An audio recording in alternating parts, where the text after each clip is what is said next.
Assalamualaikum warahmatullahi wabarakatuh.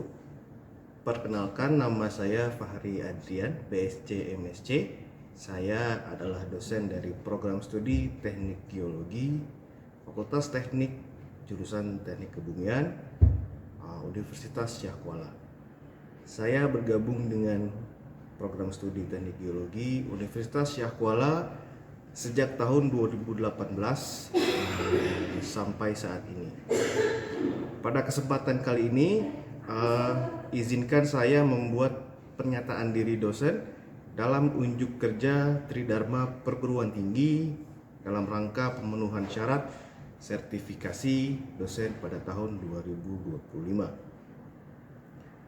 Latar belakang pendidikan saya adalah S1 dari Universiti Kebangsaan Malaysia pada tahun 2009 sampai 2013 dengan program studi adalah Sains Geologi dan penjurusan Geologi Petroleum. Pada tahun 2013 sampai 2014 saya melanjutkan studi S2 saya di kampus yang sama, Universiti Kebangsaan Malaysia, dengan jurusan Engineering and Environmental Geophysics. Pada kesempatan kali ini saya akan menjelaskan satu mata kuliah petrologi, di mana ini adalah mata kuliah wajib pada program studi Teknik Geologi yang berada pada semester 2. Mata kuliah ini memiliki kode STGB 1008 dan terdiri dari 2 SKS. Mata kuliah ini juga memiliki praktikum 1 SKS, tapi pada mata kuliah yang terpisah. Untuk memenuhi delivery, interaction, dan assessment, saya akan menjabarkan deskripsi dari mata kuliah, capaian pembelajaran, materi pembelajaran, metode pembelajaran, evaluasi penilaian, serta diakhiri oleh video pembelajaran. Mata kuliah petrologi membahas tentang asal-usul, klasifikasi, komposisi, dan tekstur, serta struktur pada 3 jenis batuan utama, yaitu batuan beku, batuan sedimen, dan batuan metamorf. Pembelajaran difokuskan pada aspek genesa, klasifikasi, komposisi mineralogi, tekstur, struktur, serta lingkungan pengendapan dari ketiga jenis batuan tersebut.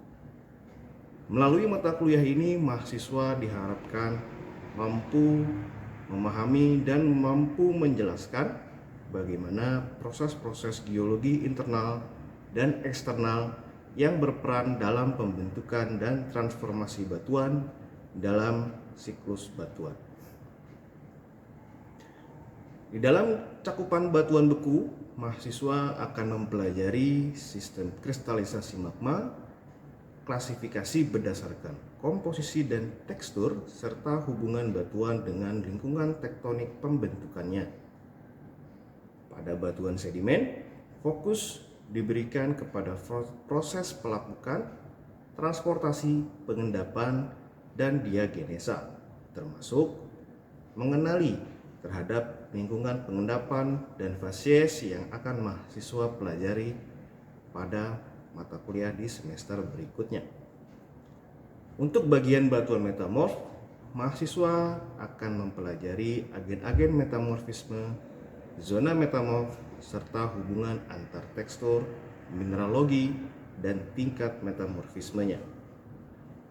Selain daripada pembelajaran di kelas, pada mata kuliah ini mahasiswa akan diberikan keterampilan mengidentifikasikan batuan secara makroskopis, megaskopis, melalui pengamatan langsung terhadap sampel batuan, baik di laboratorium maupun di lapangan. Diharapkan mata kuliah ini menjadi dasar yang penting dalam memahami sistem geologi dan aplikasinya di dalam eksplorasi sumber daya alam serta studi geologi regional. Capaian pembelajaran pada mata kuliah ini kami bagi menjadi CPL Prodi dengan CPNK. Mata kuliah ini dirumuskan berdasarkan dua capaian pembelajaran Prodi yang sesuai dengan mata kuliah ini, yang mana CPL tersebut adalah yang pertama, mampu mengidentifikasi, menganalisis, dan menyelesaikan permasalahan dalam bidang teknik geologi yang kompleks. Yang kedua, mampu merencanakan, menyelesaikan, dan mengevaluasi tugas yang menjadi tanggung jawabnya. Berdasarkan dua CPL tersebut, dirumuskanlah CPNK, capaian pembelajaran mata kuliah yang sesuai dengan mata kuliah ini. Capaian tersebut adalah yang pertama, mampu mengidentifikasi struktur dan tekstur batuan serta mendeskripsikan batuan secara megaskopis. Yang kedua adalah mampu menganalisis proses, kejadian, ataupun genesa berbagai jenis batuan berdasarkan deskripsi secara megaskopis. Mata kuliah ini terdiri dari 16 kali pertemuan. Pertemuan yang pertama didahulukan adalah pendahuluan serta sifat fisik mineral. Pada pertemuan ini hanya merefresh kembali apa yang sudah teman-teman mahasiswa pelajari pada saat mata kuliah geologi dasar. Pada pertemuan kedua akan dilanjutkan dengan sifat kimia mineral. Kemudian pada pertemuan 3 hingga pertemuan ke-7, materi akan diberikan adalah petrologi batuan beku. Materi petrologi batuan beku akan dibagi menjadi yang pertama adalah jenis batuan beku, tekstur batuan beku, struktur batuan beku, klasifikasi batuan beku, serta akan ada sebuah studi kasus, case method, untuk menganalisis jenis dari batuan beku berdasarkan kandungan mineralnya. Setelah itu akan dilaksanakan ujian tengah semester pada pertemuan ke-8. Pada pertemuan berikutnya, pertemuan ke-9 dan ke-10, akan masuk materi petrologi batuan sedimen klastik. Hampir sama dengan petrologi batuan beku. Pada petrologi batuan sedimen yang dibahas juga akan jenis dari batuan sedimen, tekstur dari batuan sedimen klastik, struktur, dan juga klasifikasinya. Pertemuan berikutnya, pertemuan ke-10 hingga ke-11, akan ada materi petrologi batuan sedimen non-klastik, yaitu pembahasan tentang jenis batuan sedimen non-klastik, yaitu batuan karbonat, batu bara, serta batuan sedimen silika. Pertemuan berikutnya, pertemuan 12 hingga ke-13, itu adalah petrologi batuan metamorf, di mana pertemuan ke-12 akan membahas petrologi batuan metamorf jenis foliasi, dan minggu ke-13 batuan metamorf jenis non-foliasi. Pada pertemuan ke-14 dan ke-15, mahasiswa akan melaksanakan team based project, yaitu mendeskripsikan batuan langsung di lapangan. Mahasiswa dapat mengaplikasikan teori yang sudah dipelajari di kelas terhadap melaksanakan langsung di lapangan dan bagaimana melihat ketiga jenis batuan tersebut di lapangan. Untuk berikutnya yang terakhir adalah ujian akhir semester. Metode pembelajaran pada mata kuliah ini adalah kombinasi antara teacher-centered learning dan student-centered learning, yang mana pada pertemuan-pertemuan awal itu akan memakai metode teacher-centered learning, dikarenakan mata kuliah ini juga mata kuliah pada semester 2. Kemudian pada pertemuan-pertemuan pertengahan hingga ke akhir akan menggunakan metode pembelajaran student-centered learning, yang mana di sini mahasiswa akan bisa mempelajari sendiri berdasarkan sumber referensi yang ada dan saya sebagai dosen itu memfasilitasi sebagai bahan diskusi. Bagaimana nanti kalau misalkan ada mahasiswa yang kebingungan, itu akan saya jelaskan dan kami berdiskusi berdasarkan pertanyaan-pertanyaan dari mahasiswa. Kemudian akan ada juga case method seperti pada pertemuan ke-7, itu ada studi kasus tentang bagaimana mengklasifikasikan batuan beku, serta di akhir semester itu ada team based project, yaitu mahasiswa pergi ke lapangan bersama dengan saya sebagai dosennya dan akan mendeskripsikan langsung sampel batuan di lapangan. Untuk bahan kuliah itu mahasiswa bisa mendownload secara daring pada fasilitas e-learning. Evaluasi dan penilaian pada mata kuliah ini didistribusikan menjadi beberapa bobot. Dikarenakan mata kuliah ini memiliki 2 CPMK, CPMK 1 dengan CPMK 2 itu berbobot bernilai masing-masing 50%. Yang mana CPMK 1 itu dinilai berdasarkan komponen evaluasi sebagai berikut. Untuk case method itu studi kasus memiliki bobot 50%, kemudian untuk kuis memiliki bobot 10%, dan untuk UTS itu 20% dan ujian akhir 20%. Itu adalah komponen evaluasi untuk CPMK 1. Untuk CPMK 2 team based project itu 50%, kemudian bobot tugas 10%, ujian tengah semester 20%, ujian akhir semester 20%. Untuk rentang skor pada Universitas Syahkuala, untuk mendapatkan nilai A harus mendapatkan nilai harus mendapatkan nilai angka lebih dari sama dengan 87. Untuk AB itu antara 78 sampai 87. Untuk nilai B 69 sampai 78, BC 60 sampai 69, C 51 sampai 60, dan D 41 sampai 51, dan kurang dari 41 mendapatkan nilai E. Yang mana nilai D dan E itu statusnya adalah tidak lulus atau gagal pada mata kuliah ini.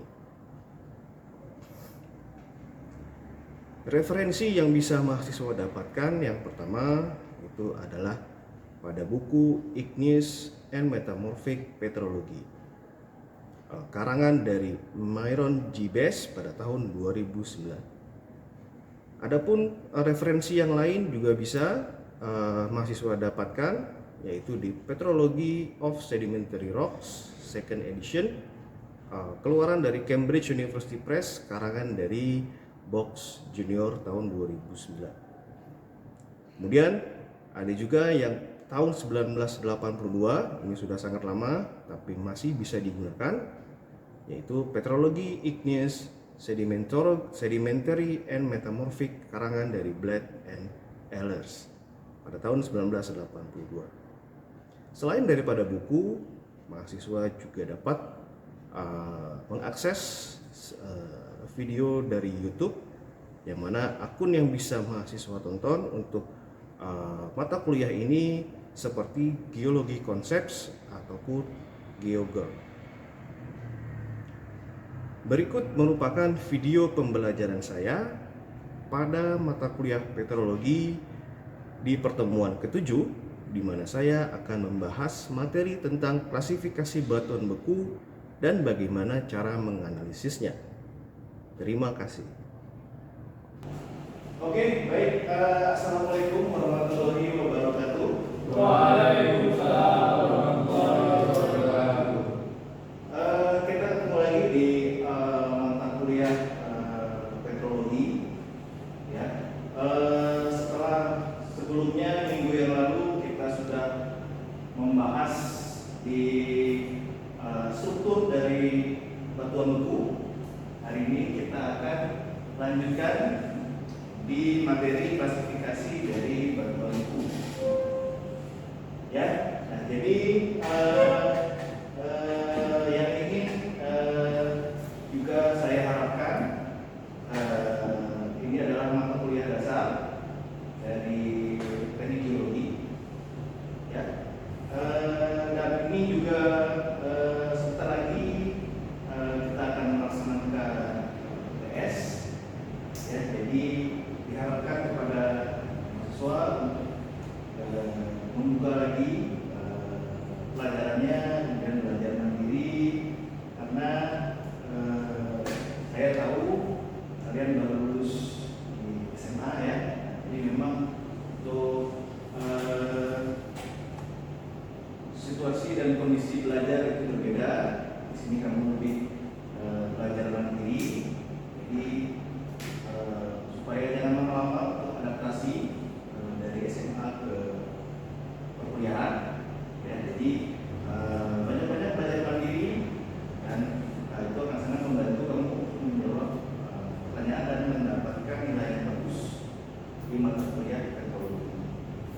Oke, baik, kita akan masuk ke materi, yaitu batuan buku, klasifikasi dari batuan buku. Ini adalah materi yang terakhir untuk batuan buku. Ya. Nah, jadi klasifikasi dari batuan buku ada 4. Ya, yang pertama itu adalah menurut IGS, International Union Geological Society di 1973. Kemudian ada klasifikasi batuan buku berdasarkan kandungan mineral mafic. Mineral mafic itu mineral, kata lainnya adalah mineral yang gelap. Ya. Kemudian klasifikasi batuan buku berdasarkan kandungan silika, dan yang terakhir berdasarkan silika saturasi. Dari 4 klasifikasi ini, yang sering dipakai itu adalah yang nomor 1, yaitu yang berdasarkan IGS. Ya. Oke, nah kemudian untuk kita mengklasifikasikan dari IGS, ya kita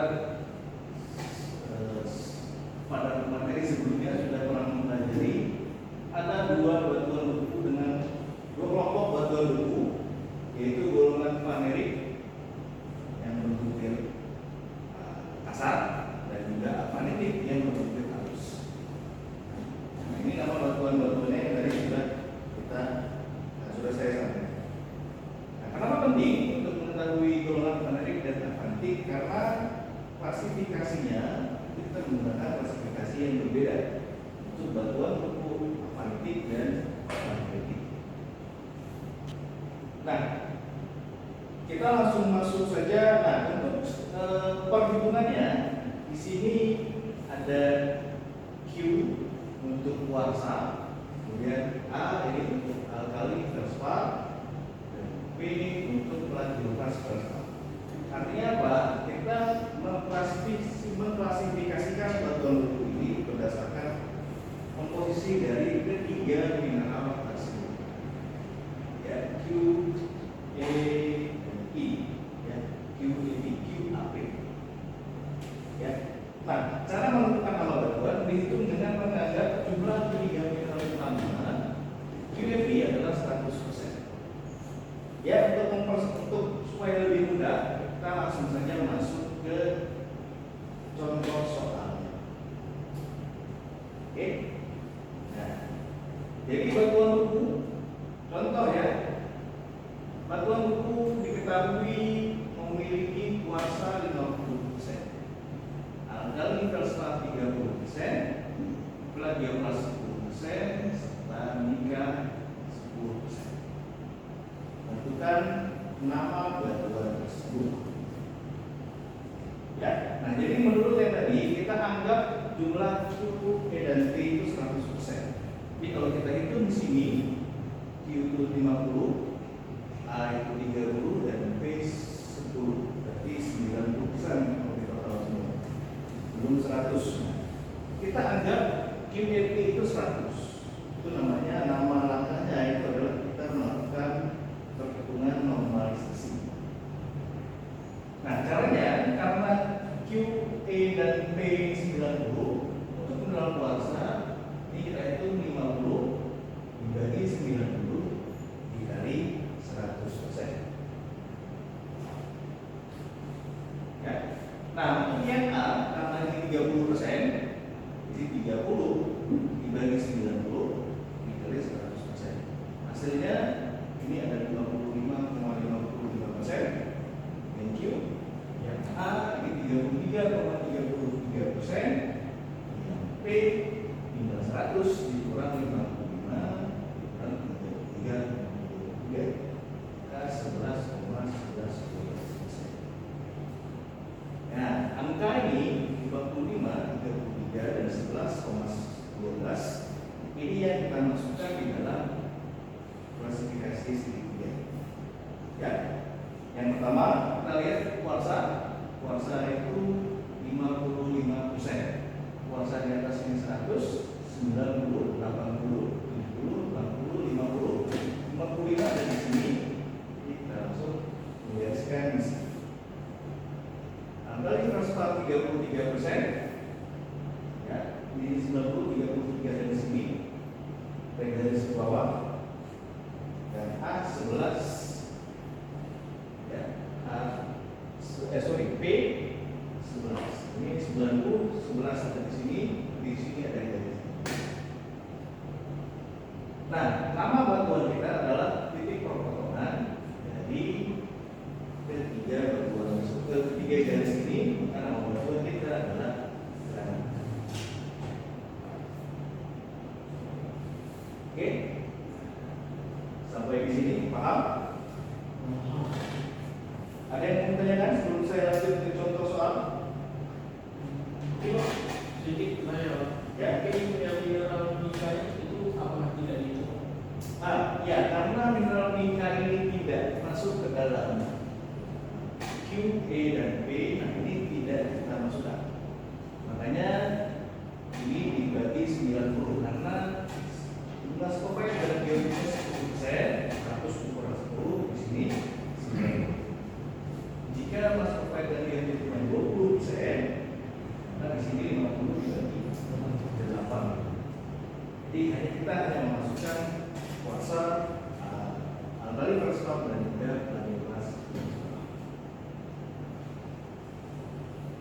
Nah, kita masuk ke contoh soal yang kedua, ya. Nah, ini contoh studi kasus. Jadi misalnya kamu sedang mengambil sampel di lapangan, kemudian melakukan analisis, dan kamu mendapatkan komposisi yang seperti ini.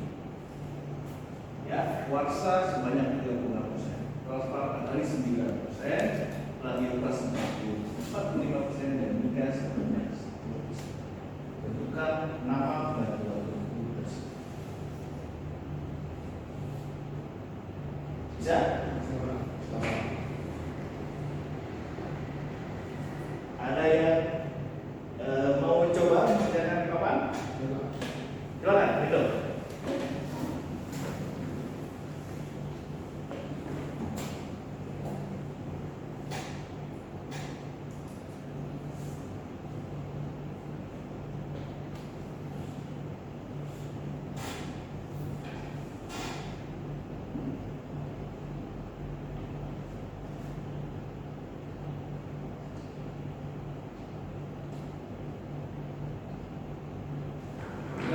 Teori. Oke, kita cek ya. Untuk perhitungannya 36 dibagi 90 karena nilainya 10 ya. 36, 40, 10, oke. Kita lihat saja di sini. Belum saya buat ya. Nah, kuarsa 40 itu ada di sini. Oke, di garis yang sebelah sini. Kemudian alkali feldspar 10%. Ya, ada temuan titik sini dan plagiaritas 50%, 50% P ada di sebelah sini, ini di atas.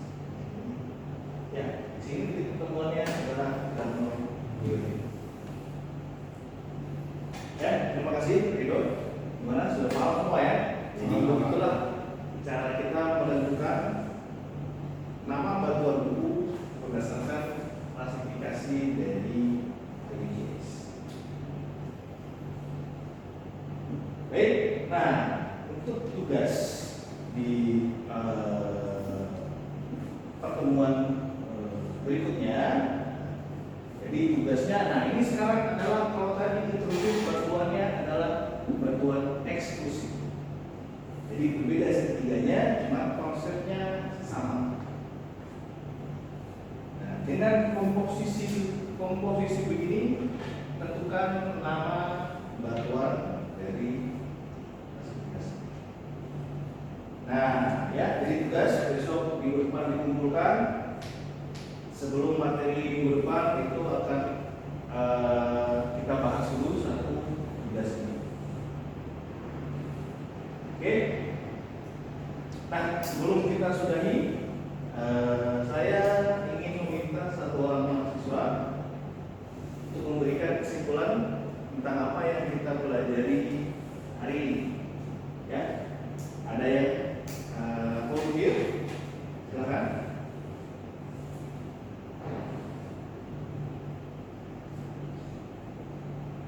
Ada? Kalau tidak ada, saya dulu. Silakan, Mas Tanzir. Tentang apa yang kita pelajari hari ini? Mungkin dapat saya simpulkan untuk pembelajaran hari ini. Untuk pelajaran ini itu teknologi pengisian batuan tubuh yang dimana itu diklasifikasikan menjadi 4. Yang pertama yaitu secara mikroskopis dan atau mikroskopis menggunakan UGS. Yang kedua yaitu berdasarkan komposisi mineralogifiknya. Kemudian yang ketiga adalah berdasarkan komposisi mineral silika.